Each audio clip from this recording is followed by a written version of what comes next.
hopefully everyone is happy with that. And I've started recording now.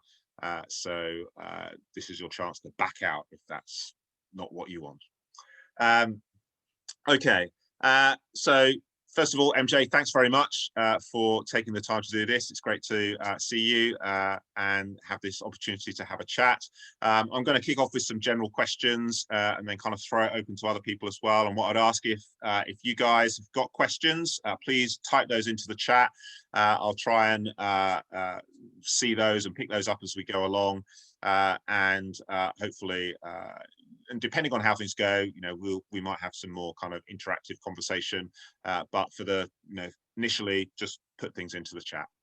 So yeah, MJ, really easy question. I know that you're a great runner because I say you and I were in the same race last year. We both ran the Thames Path 100, but really we were in different races because I was just making sure I finished it and you were blasting away at the front and, you know, did a brilliant podium finish, second place in a little under 15 hours, a little over 15 hours, sorry. So you were at home in bed, you know, probably, you know, watching Country File by the time I was coming in.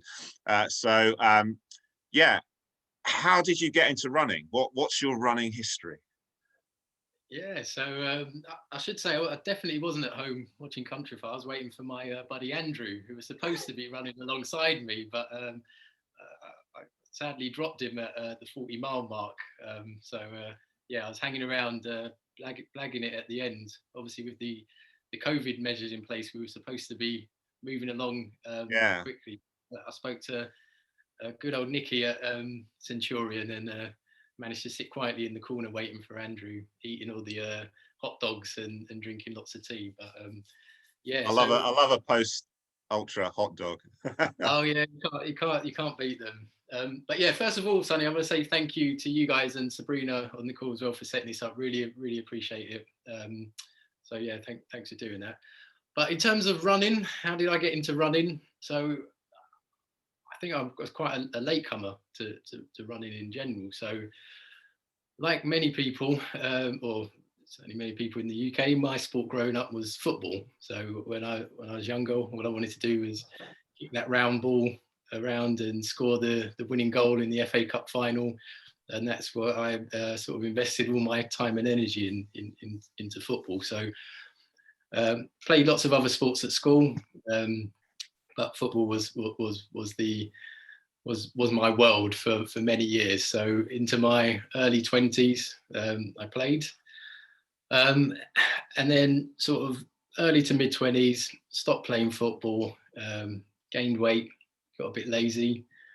But again, like so many, you're going to see it's quite a familiar story, my route into running. It's not very unique in many senses. But so like many, I sort of signed up to a city 10K. So I don't know if you know, back in the early sort of noughties, Nike were doing their 10K city runs, Run London, and a work colleague had badgered me into getting involved in one of those. So I think my first sort of organised run was a Nike 10K in the early noughties. Probably finished in, I think, about 50 minutes. Can't say I enjoyed it that much, but it felt nice to get a medal and a t-shirt at the end and some bragging rights at work to say you've done it. So that sense of achievement. But yeah, I kind of stopped running after that. But then growing up in Southeast London, I sort of very familiar with the London Marathon. So spent a lot of time in and around Greenwich. Went to college in Lewisham, which is next door to Greenwich. And the London Marathon was very much part of our sort of, or my upbringing. It was a big occasion in sort of Southeast London, with the start being. It's for everyone in London, isn't it? Well, exactly, yeah. So I always wanted to run that. And then when I met my partner, she grew up on the route. So where we live now, miles 2 and 5 pass at the top and the bottom of the road. So every year we'd go out there and cheer. So I signed up to the London Marathon. Again, not really being a runner at the time. Football again was my main sport. So that was in 2007 or 2008. And like many people who are sort of new to runners or people that come from other sports, I felt I was fairly fit at the time. So, but looking back now, I think my training my training plan for the marathon, I used to do a 4-mile loop near my mother's house twice a week, and then I'd do a 10-mile run on the weekend on a Sunday, and it was the same thing, 2 4-mile runs and a 10-mile on a Sunday. And I thought I was the man, you know. I was like, now that 10-mile loop, and I'd be happy. So I trained for that. Ran the London Marathon in 2008. It was fantastic. I still think it's possibly the best race you could do in the world, although I'm slightly biased. I love my trails, but London Marathon, there's something special about that. But yeah, so after sort of running London, I sort of come away from running again, and stopped training. And then that was kind of my relationship with running for a while. I'd sign up to these events. So again, a work colleague would badger me, or people would know that I'd run a marathon before, and they'd say, "Oh, do you want to run for this charity or whatever?" So I ran London a couple more times I think in 2011 and 2015 again. So there's space in between them. But every time I completed a marathon, I'd just stop running because I felt that was it. That was it. That was all I was training for. I've got to ask you, what was your time for the first one? So my first London Marathon is still my official PB, because I don't really run road marathons. It's not my thing, but I ran that in 3:29. I hate you. You're not supposed to just turn up after doing 18 miles a week and just run 3:29. That's not fair. I ran a few. So my subsequent attempts at London again, I'd sort of signed up late on. I think I'd run a 3:45 and maybe a 4:05 or something. Okay, now you're just trying to make me feel better. So let's just put that to one side. So when did you get into trail running? So trail running. So like I say, so I had these sort of intermittent sort of road races, but I never really fell in love with running through those.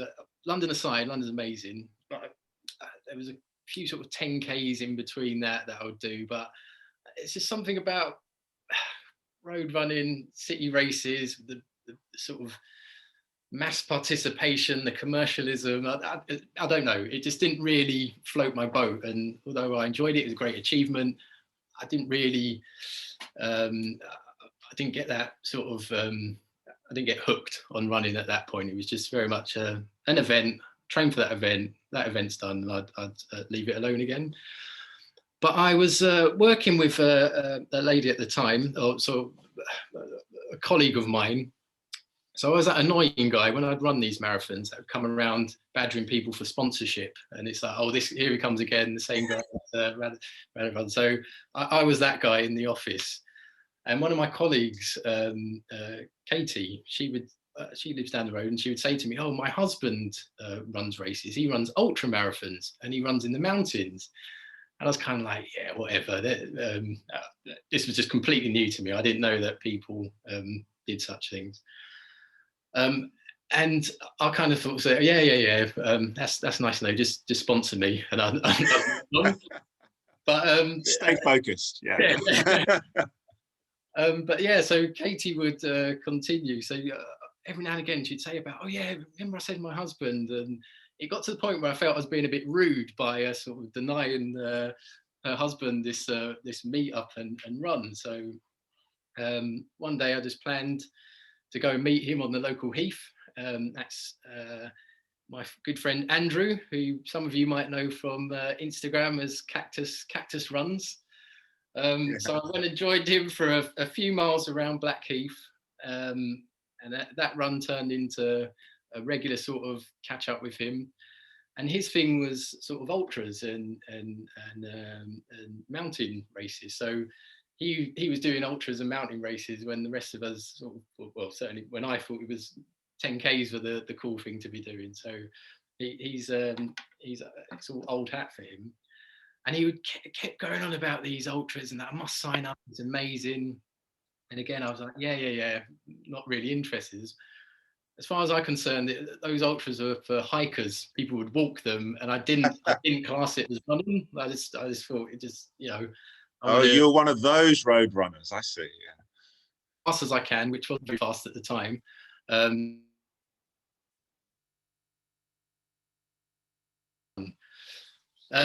But as I started training with Andrew, join him, so our runs would naturally start heading to the local woods. So we'd come away from the roads because he'd be training for these types of events. We'd be running through the woods, and that was when I sort of first started to feel that sort of, or experience that feeling of being on the trails and being in nature, if you like, running through these woodlands, and I quite enjoyed it. And I think that's what sort of sparked something in me to say, okay, I kind of get this now. This is much nicer than sort of running down the side of the A20 or my local streets are full of traffic.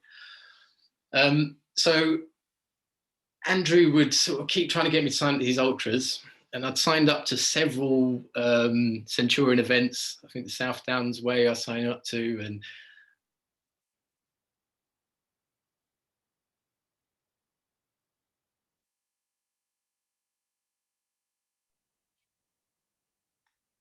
Oh, is it me or Martin? we signed up to the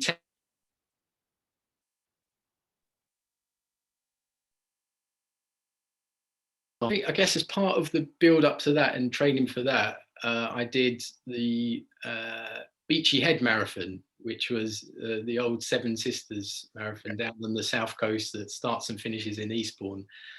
And if anyone that's done that event or has seen any of the sort of imagery around it, you sort of start in Eastbourne and you basically look out at the first 200 meters, and there's a hill that it looks like clickbait on a lot of the race sort of imagery, because it's just this huge hill and you've got people running up it. But so we did that marathon as part of the build up for Thames Trot, and I just absolutely loved it. I loved it. It was the first proper sort of trail race I did, and I just thought, okay, this is me. It was just those moments where you're sort of out alone and you're just out in on the trails, stunning views, and just like I say, those lower sort of field numbers.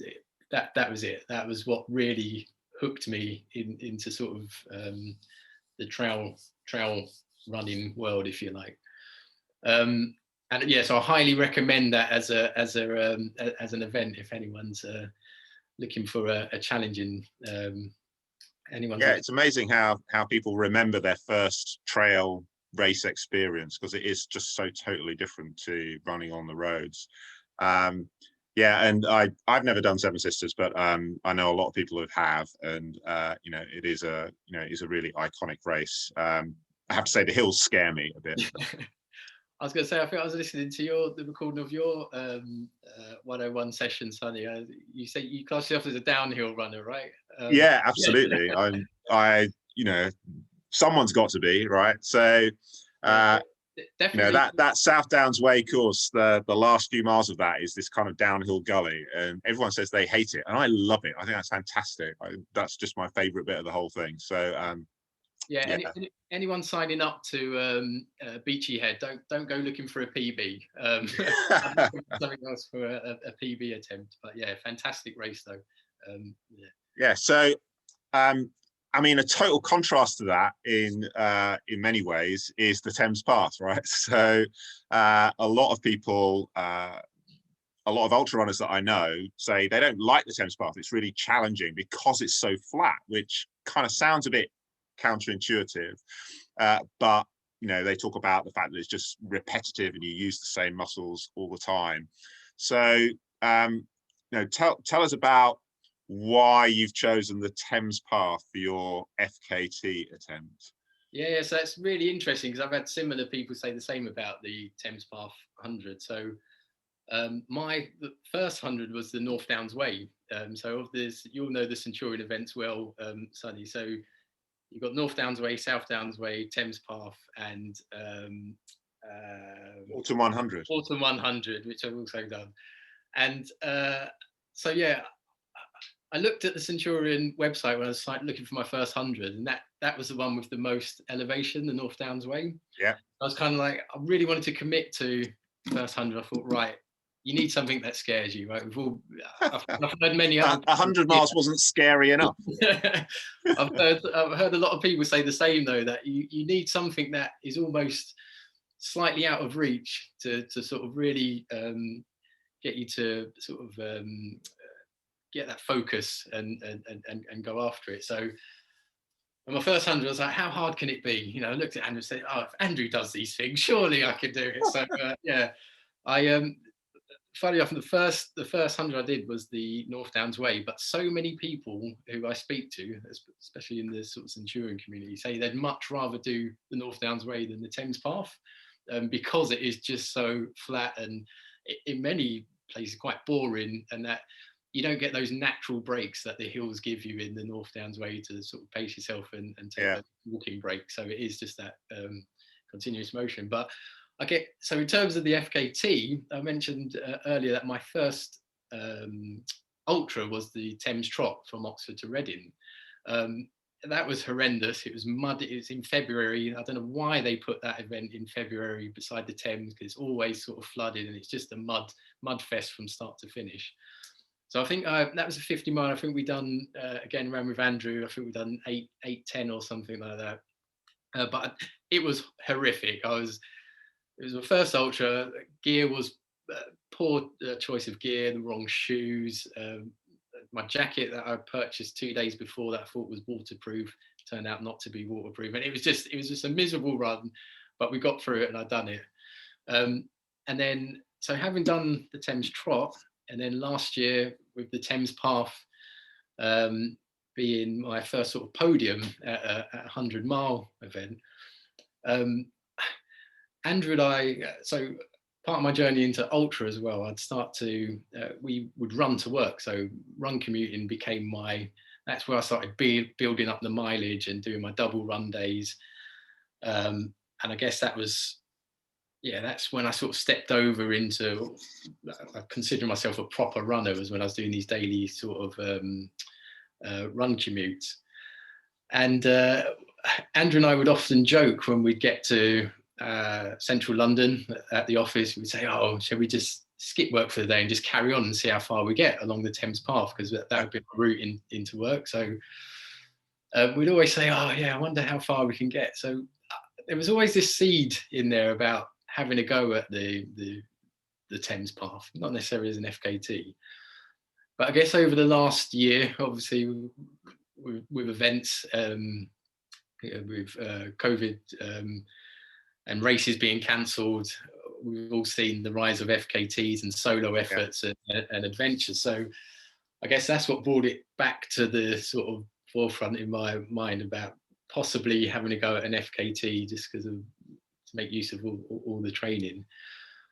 And it just made sense for me with the Thames Path. So I almost feel like it can close a chapter for me. So this sort of journey into ultra running for me, my first 50 miler was the Thames Trot along the Thames. My first podium was the Thames 100. I kind of feel like now testing myself over what is to me even a distance that I have no idea if I can complete that sort of mileage. That's way beyond anything I've done before. I just think it would be a neat sort of end to this chapter of my sort of transition into ultra running.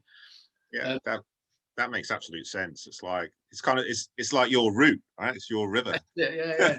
That's the sort of personal angle on it. But then it was in conversations with Phil Young, who is one of the obviously one of the other co-founders of Black Trail Runners. And obviously Phil's been doing some incredible works with lots of brands that are sort of keen to lend some support. And it was just in a conversation with Phil, just saying, thinking of ways that we could sort of, you know, maybe not inspire the community, but do something that would sort of, that could create a bit of noise, if you like, or shine a light on some of the issues that we're trying to address as a community, and you guys as sort of co-founders. And I sort of just casually said to him, oh, you know, I've always thought about running the Thames Path. You can never say anything casually to Phil. I know, yeah.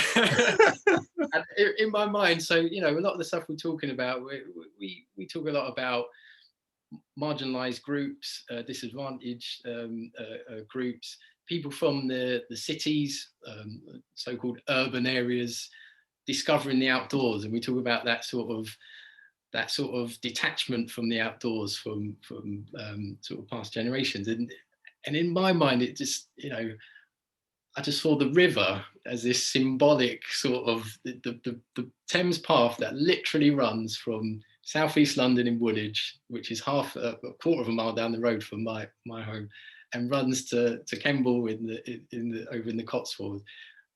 Something just clicked in my mind. I said, like, this is the literal journey we're asking people to take. Slightly long way. Yeah, I mean, you could just drive, right? Yeah, exactly. So yeah, Phil and I got talking, and then somehow that sort of symbolic journey from southeast London turned into an FKT. Like, you need a hook. I guess people are less interested in a guy from southeast London running along the Thames. It's not until you sort of put that FKT in that some gets a bit more attention. But yeah, so that's how the idea came about. From a personal point of view, I feel it sort of closes a chapter. Then everything just sort of fell into place with the timing, with the cancellation of races, and just trying to do something to sort of engage the community or shine a light, I guess. Yeah, no, I think that's really fantastic, and I think it will resonate with a lot of people. And I love that idea of it being a kind of a metaphor for the sort of journey that that lots of people that we're kind of asking them or encouraging them to make. And I guess symbolizes that it's not an easy thing, right? So, you know, that's one of the messages that we're constantly kind of coming up against. So, oh, anyone can do this. Well, actually, no, anyone can't do it necessarily. Well, they can, but there are hurdles that you have to overcome. There's work that has to be done. So, I mean, on that theme, how do you prepare to run 184 miles quickly? I mean, I have no idea what you do to do that. Well, again, so also part of the appeal, right? So when I mentioned earlier about the North Downs Way, you need something that slightly scares you, slightly outside your comfort zone to sort of focus the mind. So the longest I've ever run, I think, is 105 miles, which I think was the North Downs Way. They always tell you these races are. Yeah, that's. I think it's 103. You must have got lost somewhere. Yeah. I did an extra 2, the victory lap around the track. But yeah, so I genuinely have no idea if I can do that distance. So I think, again, in your 101 session, Sonny, you said that running's got that funny thing about 5K. You do a 5K and you think, oh, 10K is just double 5K, right? So I think I could do that. And I guess I'm at that point now where I've got. Oh, you've done 100. You think you can do 200? So I think, you know, that's my logic. If I can run 100 miles, I can run 184. You just got to keep moving, right? Just don't stop. That is the thing. But in terms of preparation, I'm not doing anything sort of too dissimilar to what I would be doing for training for any ultra, really. I think, as again, you hear time and time again, it's consistency. So I'm trying to run every day. Now that lockdown measures are easing, return of double run days. So most days I run twice a day, morning and evening. That'll be mixed distance, mixed pace, whatever I'm feeling on the day. But I try to maintain that habit of just getting out twice a day. I think that sort of harks back to my run commute. That's where I felt that that's my sweet spot, I think. During lockdown, with the sort of one piece of exercise a day, I was trying to cram all this mileage into one run, and it's yeah, a lot tougher than just splitting that mileage between 2 runs. So yeah, not doing anything too dissimilar, just trying to keep it consistent. I guess the only thing I've added in is a few additional sort of long sort of plod runs, time on feet. I've got a couple. What's your definition of long? So 30 plus miles, just to yeah, get that feeling of time and feet, as we say. Yeah, I wouldn't. 35 probably tops. I don't ever really bother going anything beyond that, because I think it's diminishing sort of returns after that. That's enough time to get that feeling, I think. Yeah. I mean, we'll come to some sort of questions from some of the people in the call in a bit, but there's one which is really, or a couple which are really pertinent to this right now. So are your training runs on road or trails? That's a question from Sheila. Yeah, so I've got sort of 2 options. Again, it's really weird because of, again, coming out of lockdown. So ordinarily, under normal circumstances, it would be a mixture of both. My preference is trails, but living in southeast London, that can be difficult sometimes. So I've got my local woods, Oxley's Woods, which has got some nice short hills in there. So that's often my playground, if you like, my local sort of trail run. So that's where I head locally.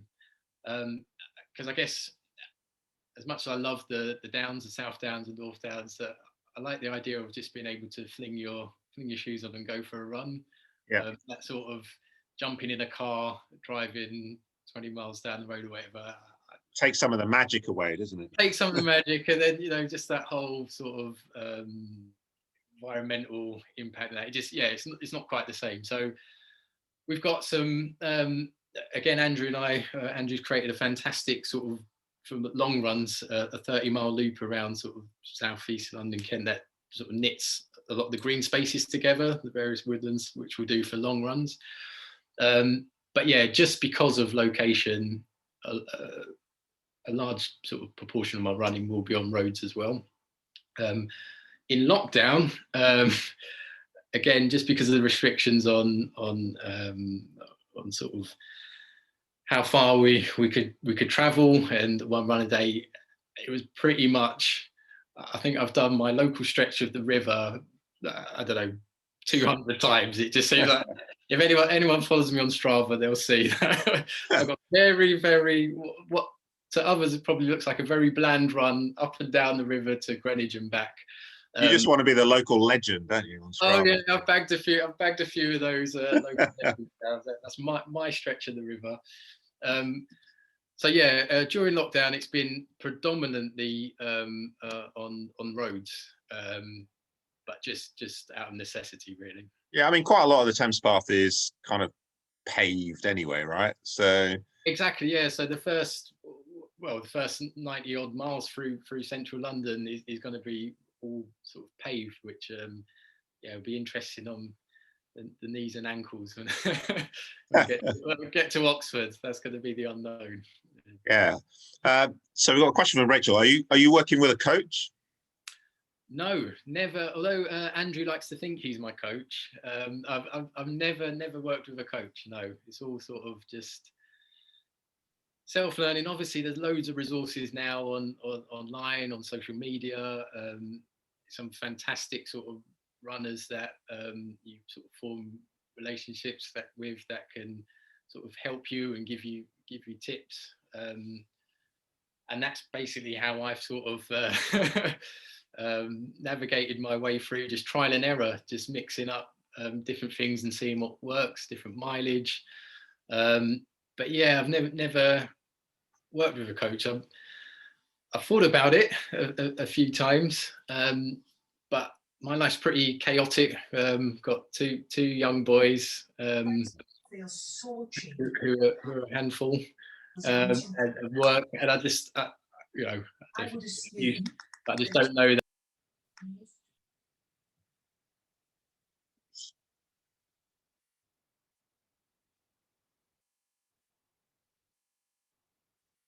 Sorry, I just accidentally muted you there, Mark. Can you unmute yourself? That's okay. No worries. Is that your... I heard someone talking in the background. I was trying to get rid of them, and I muted you instead. So I've been rabbiting on too much. No, it was really interesting, honestly. Yeah. But yeah. but we missed the last bit of that answer. So yeah, I was just saying, no coach. It's all sort of just trial and error with myself. I've been tempted to work with a coach, but and something may do in the future. But whilst I'm sort of progressing or able to progress with myself, if I reach a point where I feel I've plateaued and maybe some outside help could push me on to that next level, I might have a go. Obviously, come on board with the Centurion running team last year, and they're always there. Yeah, I was going to ask you about that. What does that entail, apart from getting a yellow T-shirt? So I've got a yellow Lamborghini on the drive as well.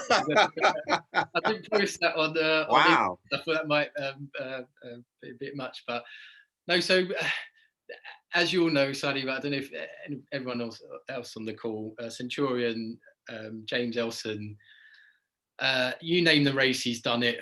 I think he's been organising races in the UK since 2011. Does that sound about right? Was it? Sounds about right, mate. Yeah, something like that.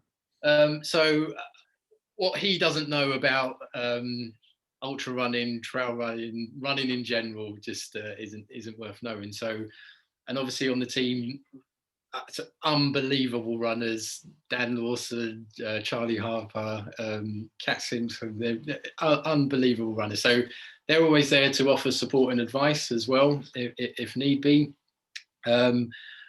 But yeah, I guess again, because of lockdown, that's yet to really take off for me because of restriction. But I'm really excited to see where that goes and just learning from those guys and yeah, seeing where that goes.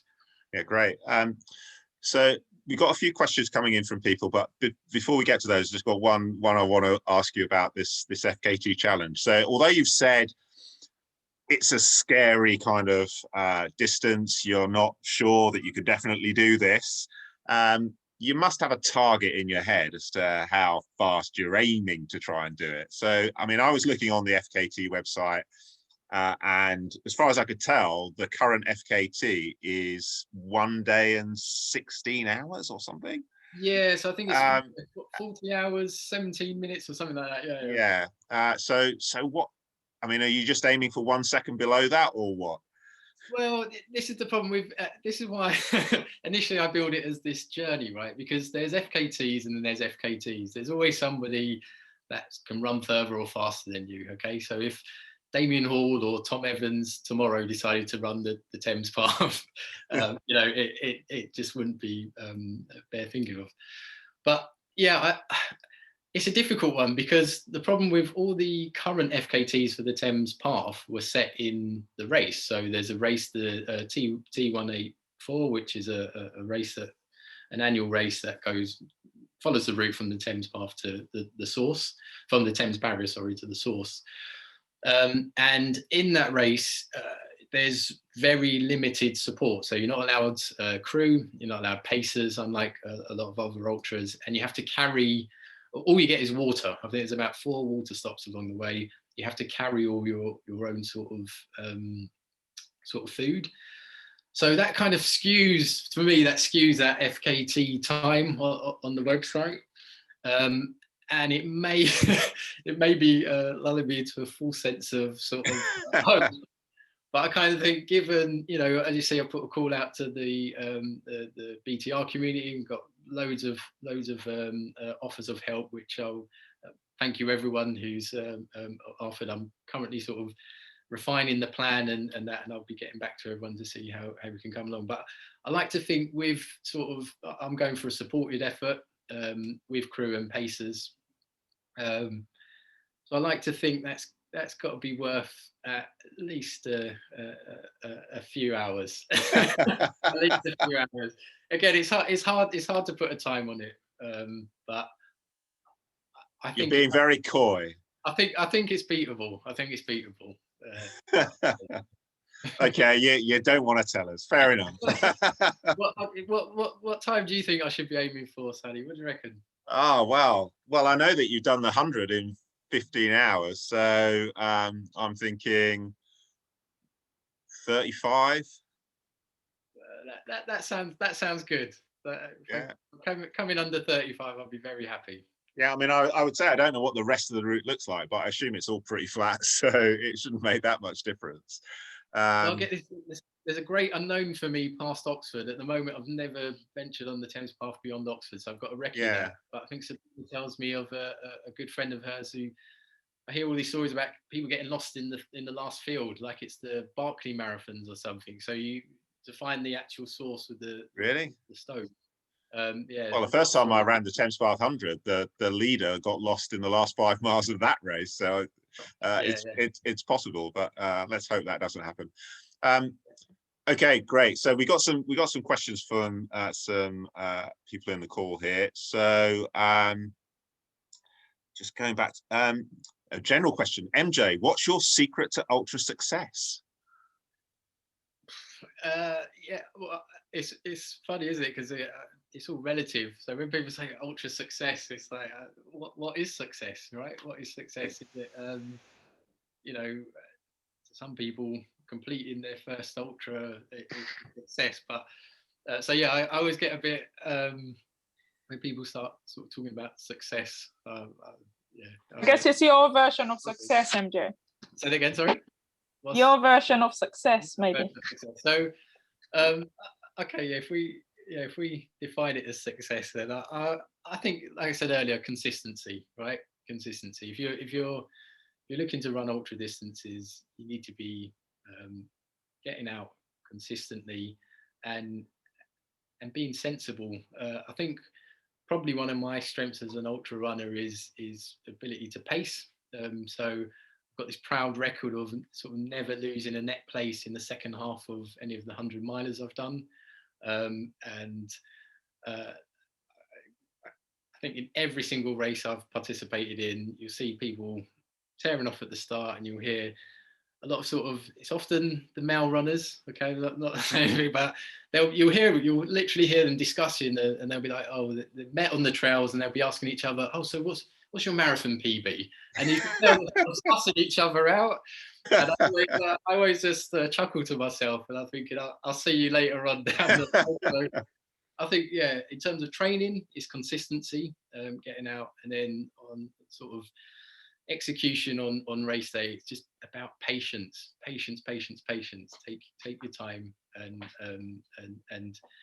I think being honest with your abilities. So being ambitious with your sort of looking at your potential, but being honest with your current level of ability, and planning accordingly. I think you're right. Patience and honesty, two really, really good virtues for ultra runners. We got a question here. What similarities and differences have you noticed between road and trail running communities? I guess both equally sort of passionate. There's a lot of passion in both sort of communities, and I think regardless of whether it's roads or trails, there is that sort of sense of togetherness.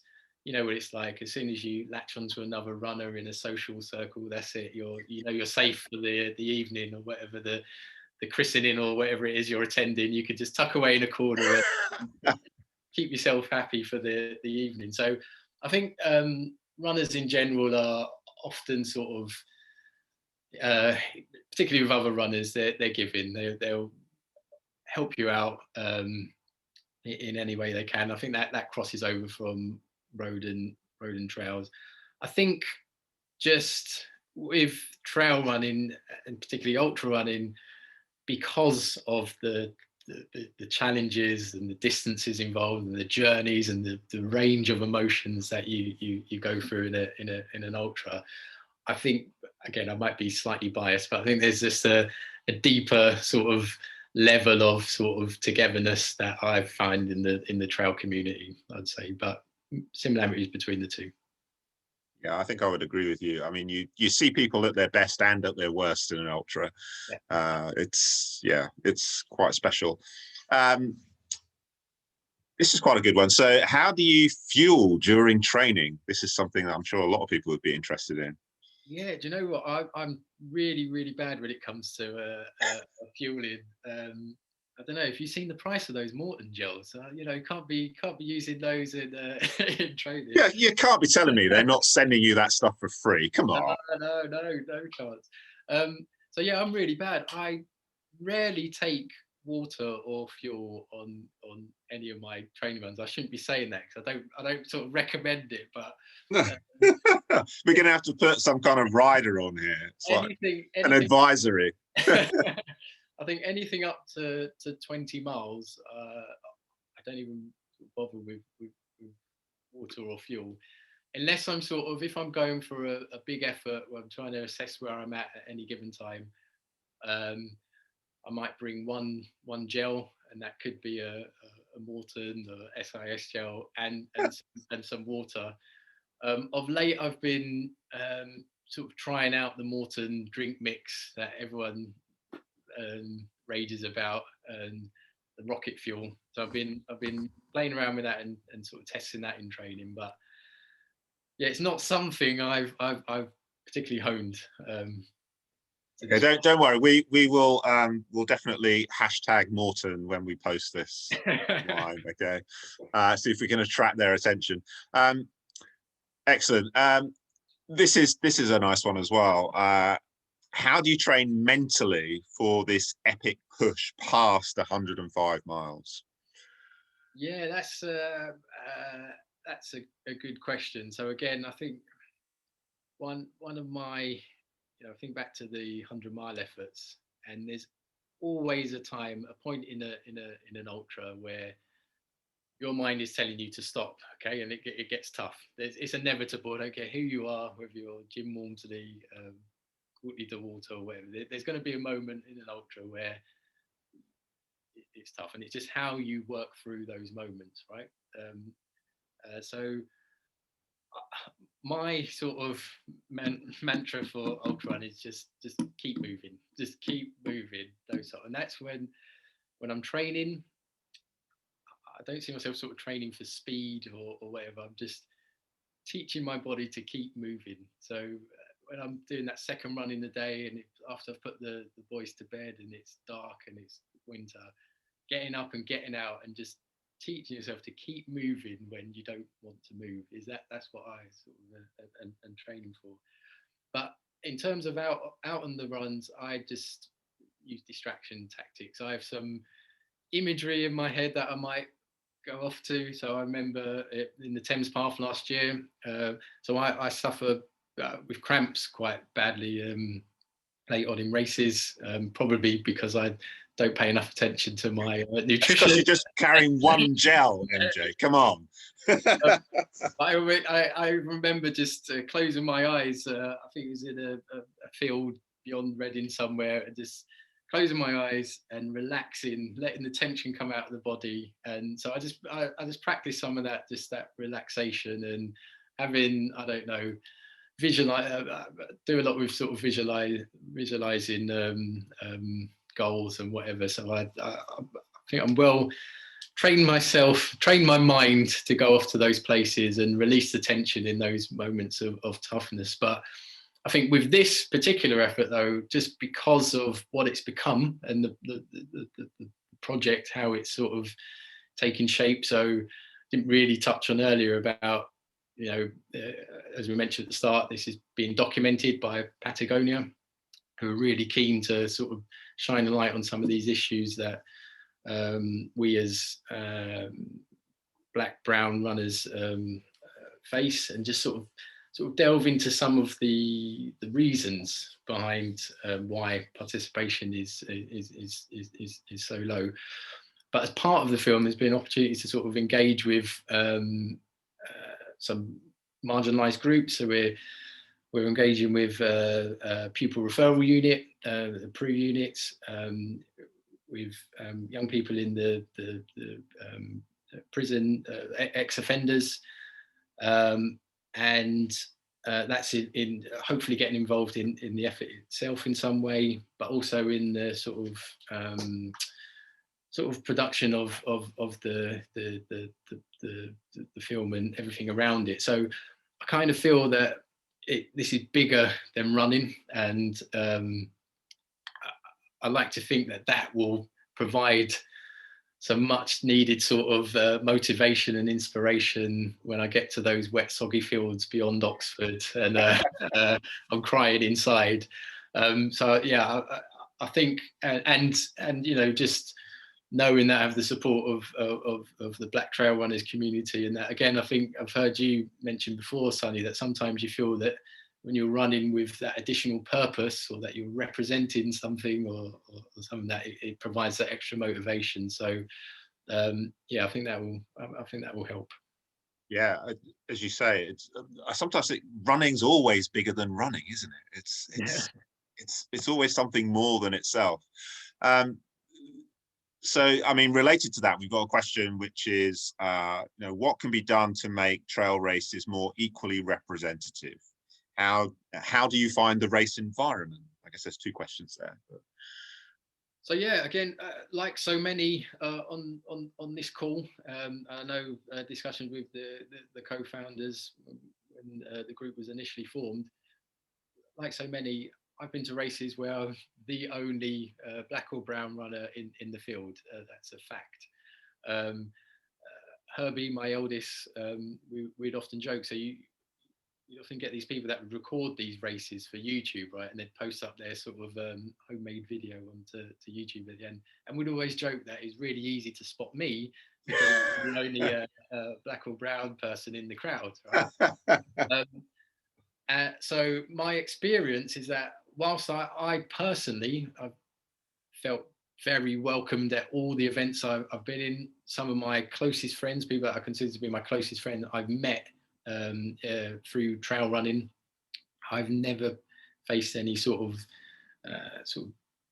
direct issues personally, but it is a fact that I've been to races and I'm the only black or brown person. So it just begs the question, well, why is that? Why is that?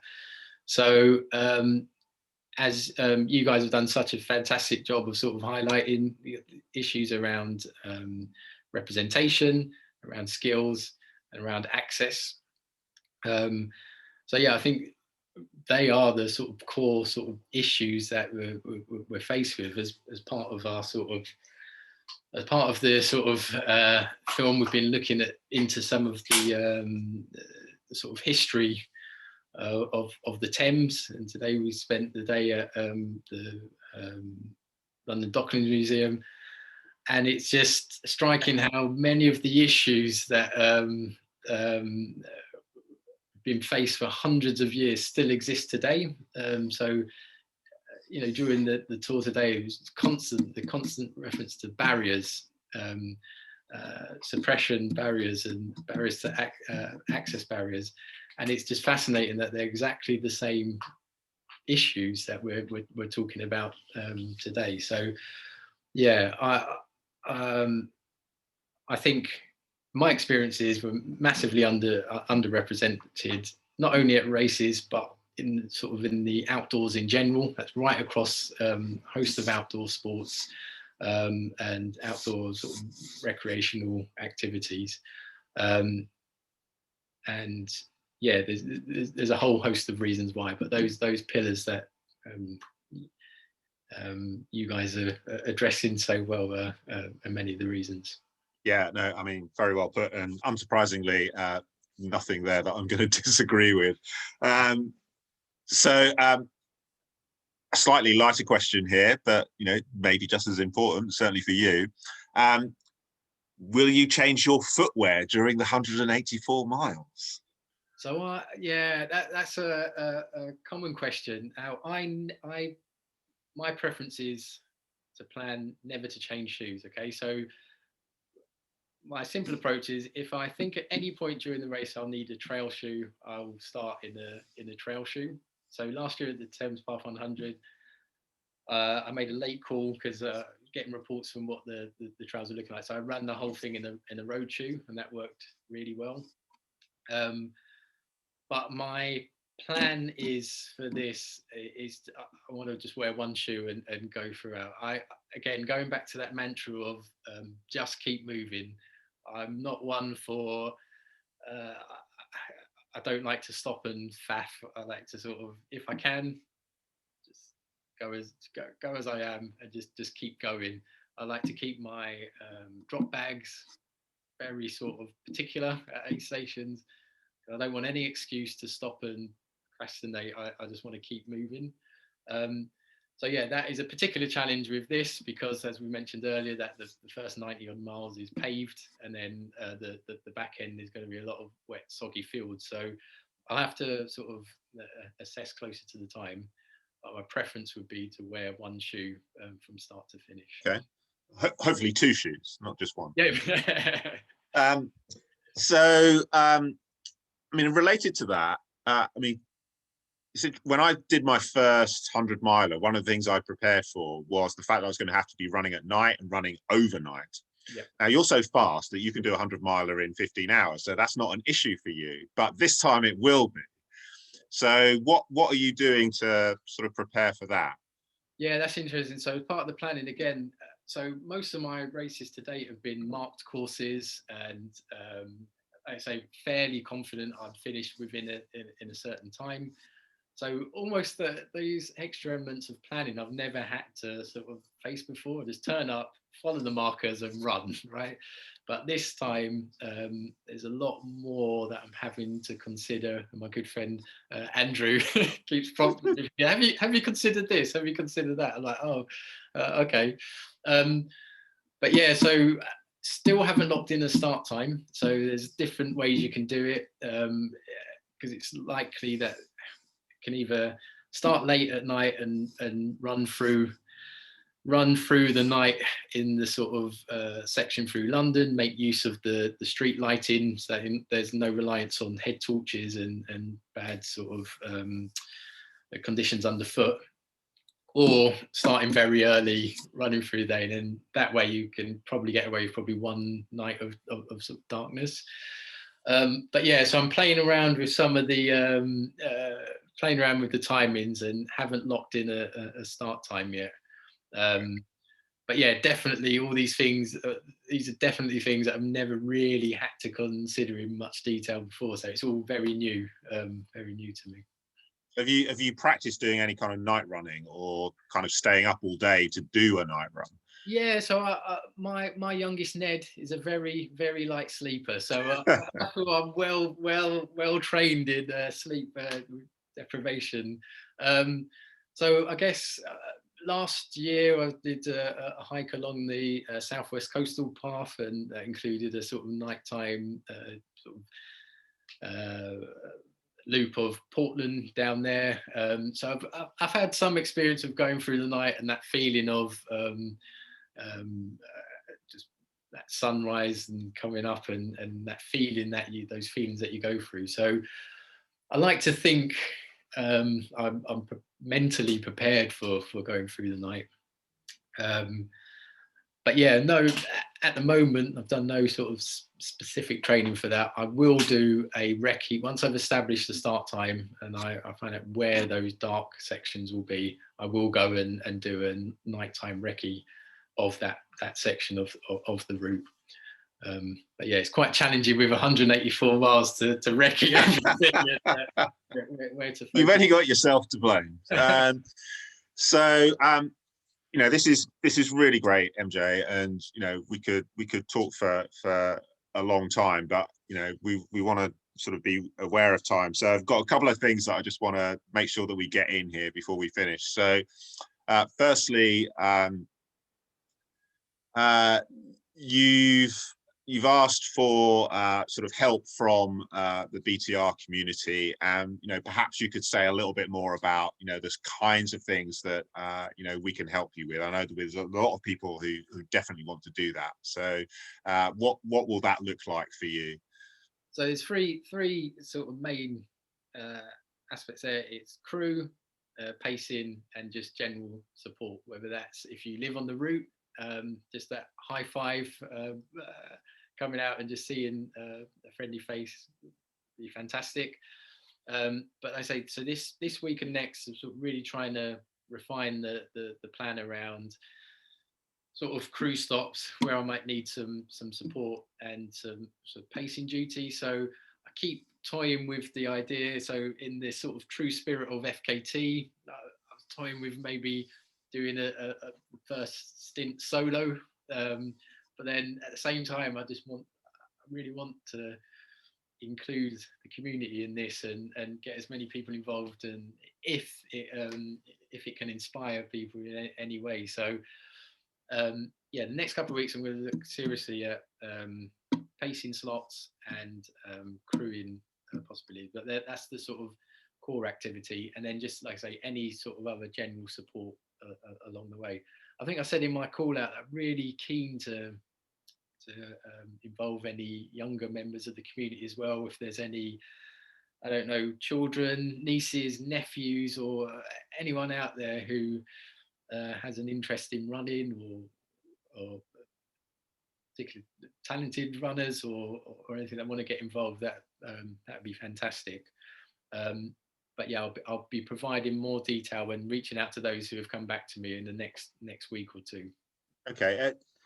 It strikes me that it might be worth for people who are on the call and people watching this who aren't familiar with ultra running to explain to them what you mean when you say pacers, because that's something which has a different meaning in different types of running. So some people, when they think pacers, they're thinking, the guys in front of Elliot Kipchoge, just running at that race pace, but that's not what you're thinking, right? That's a good point. Yeah. So actually, this one, I think pacers duty will probably be to slow me down and make sure I'm not getting carried away. But yeah, so I'll be looking for people to run with me for, I don't know, whatever stretch is practical or doable for them. In maybe if I'm running through their local area, they can just jump in, keep me company. Basically, it's a long way.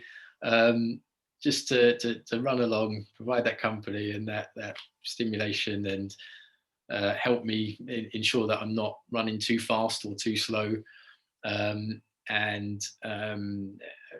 Yeah, so that's for pacing duties, really, just company, particularly in those night sections where it could be quite difficult.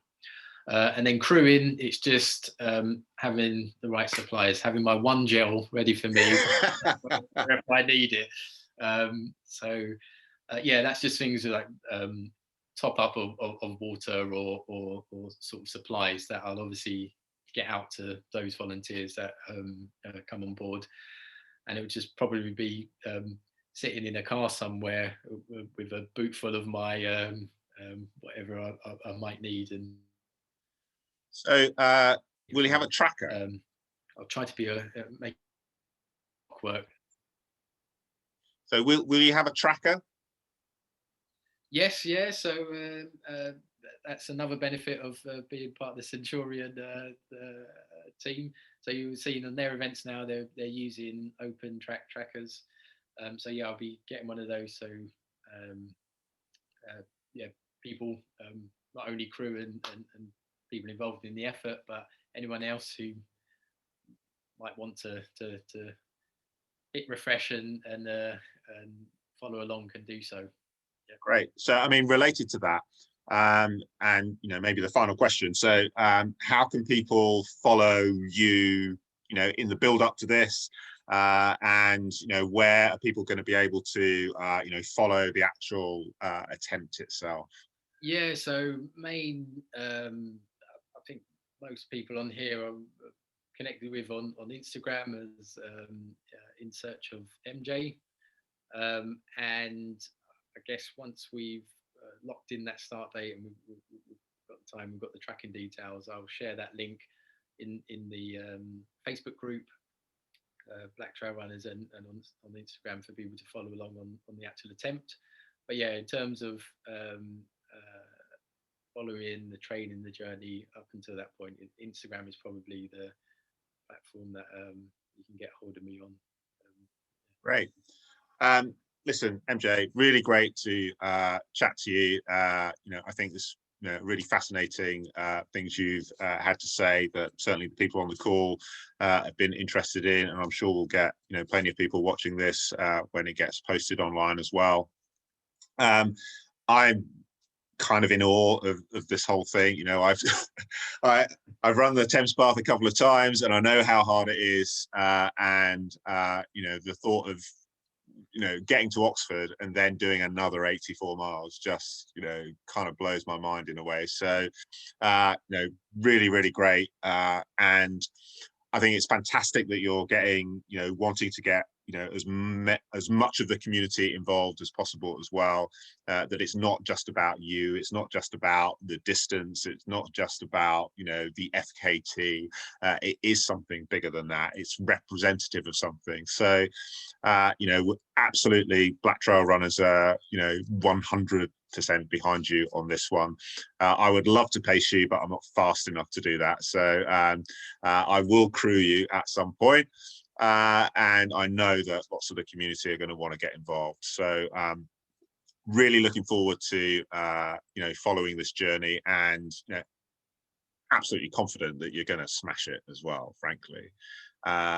Anyone whose idea of nutrition is one gel is going to be absolutely fine. So yeah, just thank you very much for today, and thanks for everybody who's joined in as well, and your questions. I hope you've enjoyed it as much as I have. I'm sure you have, and we will talk to you after the attempt as well, and find out what it was like, and you can tell us what it's like to have an FKT. Well, yeah, here's hoping. But yeah, thank you. Likewise, Sonny, thanks for setting this up, Sabrina as well, and thanks for everyone that's joined the call today. And yeah, if any questions, or if you want to get involved, just give me a shout on Instagram or Facebook. It'd be great to chat. Great, thanks very much, guys. Cheers. Thank you. Bye. Thank you. Bye.